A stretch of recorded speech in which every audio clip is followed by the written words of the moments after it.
हमारे घर का रिवाज था, जिस लड़की की भी शादी होने वाली होती थी तो शादी की एक रात पहले उसे लड़की के हाथ पर लाल रंग का धागा बांधा जाता था, जिसकी वजह से वह सारी रात सोई रहती और जब अगली सुबह उसकी आंख खोल तो उसके पास ढेर सारे पैसे होते। मुझे ये सब बहुत अजीब लगता था, क्योंकि मैं पढ़ी लिखी थी और मैं ये राज जाना चाहती थी। इसलिए जब मेरी शादी की एक रात पहले मेरे हाथ पर धागा बांधा गया तो मैं चुपके से उसी धागे को तोड़कर फेंक दिया और सोने का नाटक किया। अभी 5 मिनट भी नहीं हुए थे, शाम ढल चुकी थी, रात होने वाली थी, शांत हवा चल रही थी। मैं छत पर बैठी पंछियों को अपने घर वापस लौटते हुए देख रही थी। मेरी माँ आई और मेरे बगल में बैठ गई। तभी एकदम से मुझे सारा माहौल घुटन जैसा महसूस होने लगा था। माँ बोली, रोमा, अगले हफ्ते तुम्हारी शादी है। शादी से एक रात पहले तुम्हें अपने हाथ पर एक लाल धागा बांधना होगा और मैं तुम्हारे मुंह से कुछ भी नहीं सुनना चाहती। इतना कहकर मेरी माँ उठकर चली गई थी। मैं गुस्से से उनको पीछे से बोलने के सिवाय कुछ ना कर सकती थी। मुझे मेरी माँ जरा भी पसंद नहीं थी और इसकी वजह मैं किसी को तो क्या खुद को बताने से भी डर सी जाती थी।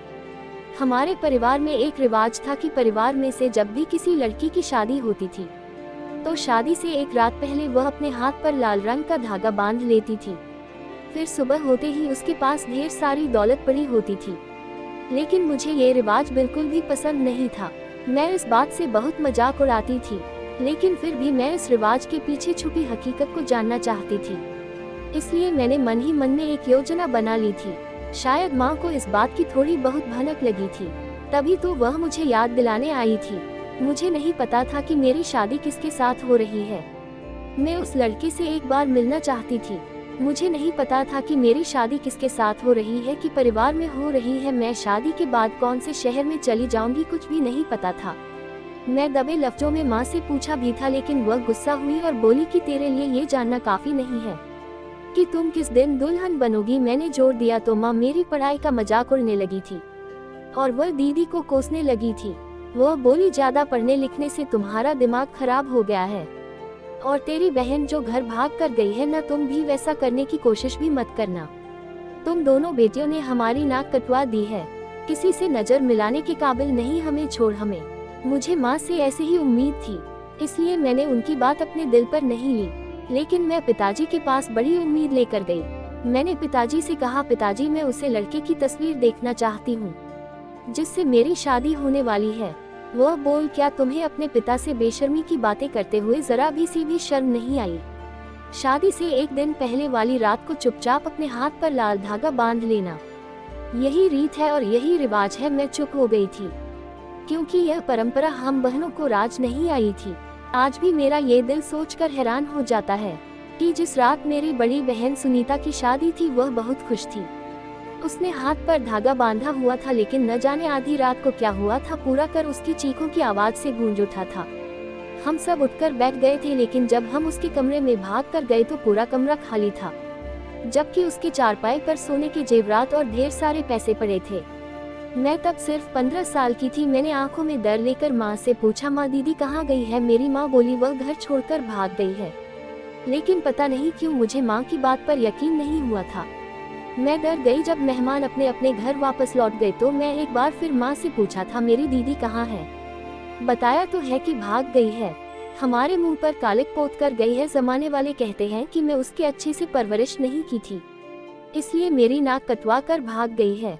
लेकिन मुझे अपनी बहन के बारे में मालूम था, उसकी ना तो किसी के साथ दोस्ती थी और ना ही किसी से प्यार करती थी, तो फिर वह किसके साथ भाग सकती है? मैंने माँ से कहा, अगर दीदी को भागना ही था तो उन्होंने इतना शोर क्यों मचाया? क्या हो सकता है किसी ने उसे अगवा कर लिया हो? माँ ने मुझे घूर कर देखा और बोली, तू अपने दिमाग पर ज्यादा जोर मत दिया कर। मुझे दीदी की बहुत याद आती थी और मैं छुप छुप कर उनके लिए रोटी भी थी, लेकिन वह तो इतनी बेवफा थी कि उन्होंने हमसे दोबारा कभी मिलने के बारे में भी नहीं सोचा। मेरी बहन का दुख मेरे दिल से जाता ही नहीं था। मैंने सोच रखा था कि मैं अपनी बहन को ढूंढ के ही रहूंगी, लेकिन मुझे नहीं पता था कि मैं उसे कहाँ ढूंढूंगी और कैसे ढूंढूंगी। मैंने अपने कमरे में जाकर दीदी के नाम एक खत लिखा था। मैंने उसे अपनी शादी के बारे में बताया था। रौनक 2 महीने पहले ही हमारे इलाके में रहने आया था। वह एक पुलिस ऑफिसर था। जब मुझे पता चला कि वह एक पुलिस ऑफिसर है तो एक दिन मैं माँ से छिपकर उसके घर गई थी। मैंने उससे मदद मांगी थी कि वह मुझे मेरी लापता बहन से मिलवा दे, और उसके लिए उसने हाँ भी कह दिया था। रौनक एक बहुत ही नर्म दिल और मीठी बात करने वाला इंसान था। मुझे उससे मोहब्बत हो गई थी। जब उसने अपने प्यार का इजहार किया तो उसने भी पॉजिटिव रिस्पांस दिया।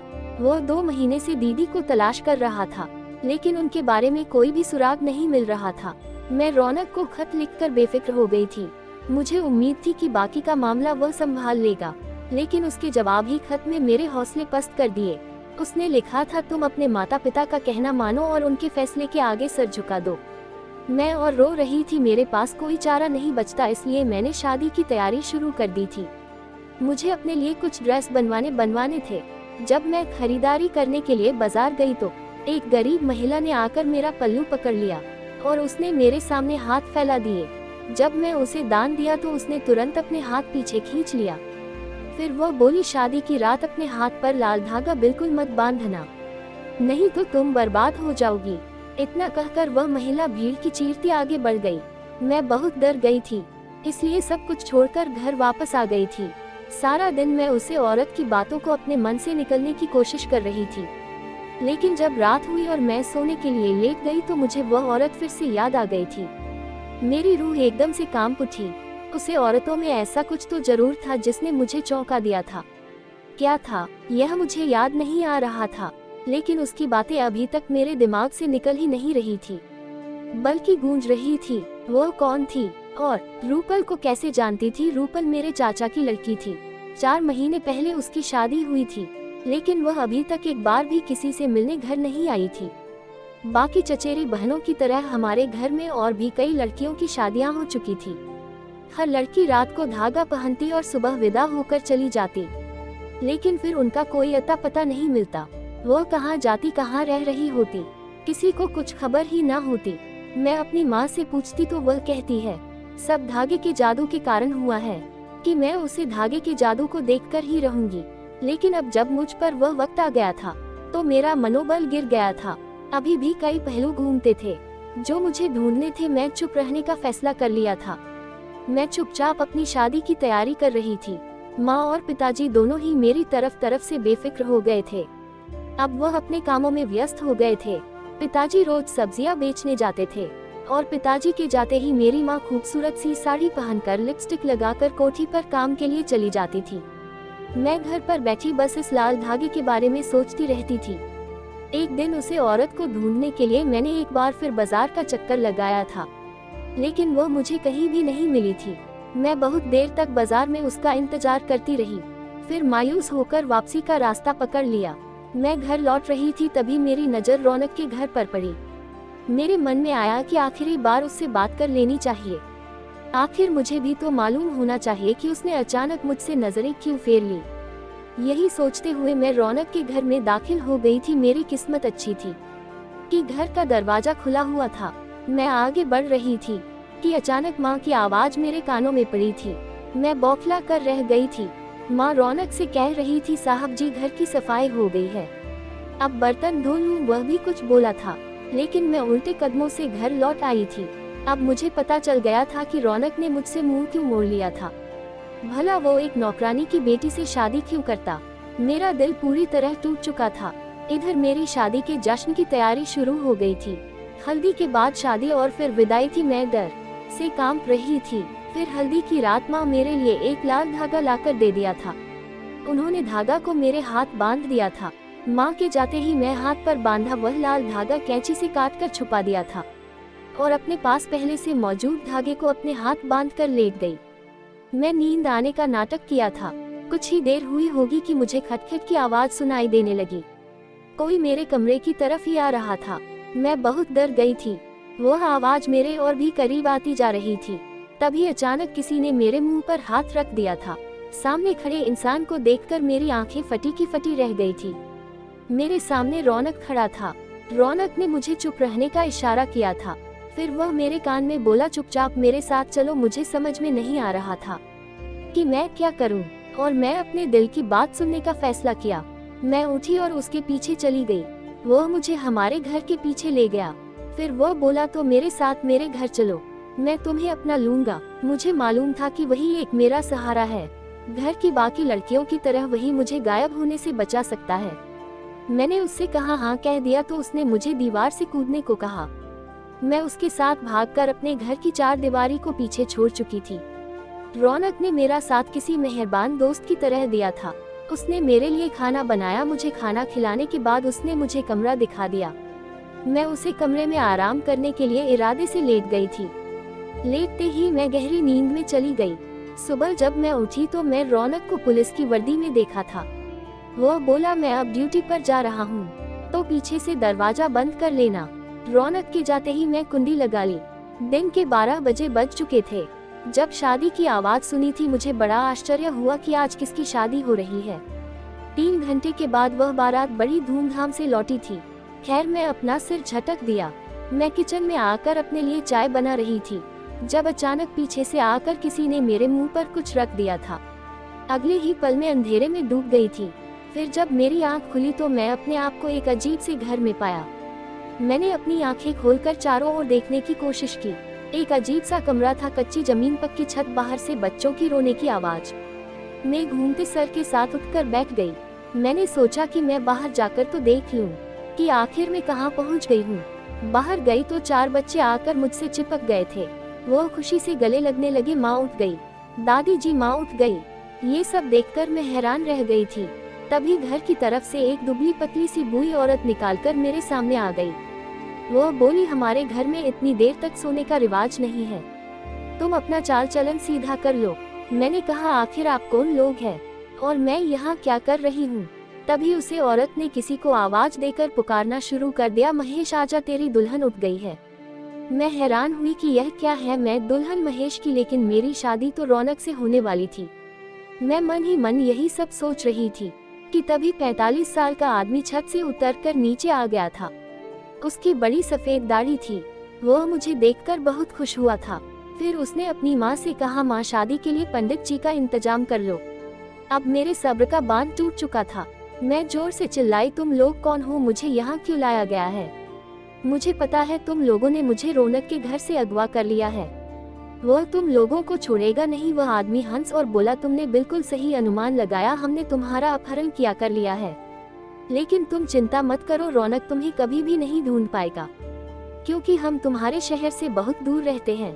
अब तुम्हारी भलाई इसी में है कि तुम चुपचाप मुझसे शादी कर लो, नहीं तो मैं तुम्हें भूखे के कुत्तों के सामने फेंक दूंगा।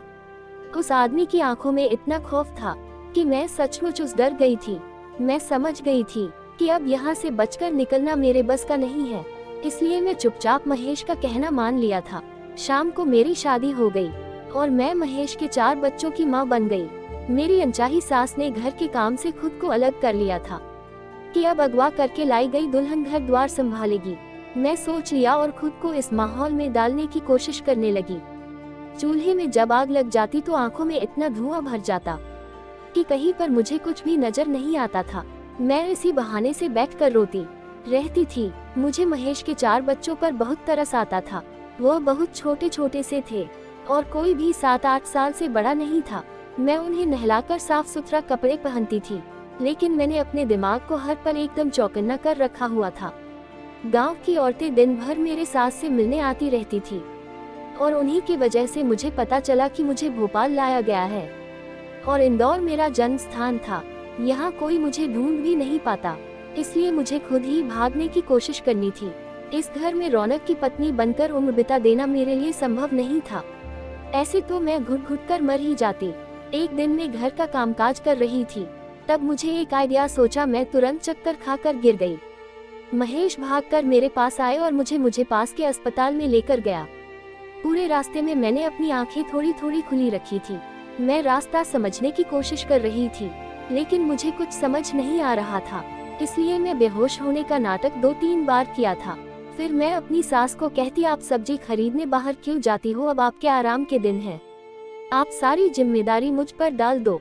लेकिन वह भी एक चतुर महिला थी, मुझ पर इतनी जल्दी कैसे भरोसा कर सकती थी। फिर मैं उनके पोते पोतियों को अपना लिया, उनकी सेवा करती थी, महेश का भी अच्छे से ख्याल रखती थी। घर को मैंने पूरी तरह से संभाल लिया था।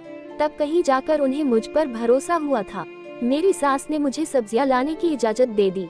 मैं हर रोज रास्ते में रुक रुक कर किसी न किसी और से पूछती रहती थी। कि भोपाल का बस स्टॉप किधर है और यहाँ से बस स्टॉप तक कैसे पहुँचा जा सकता है।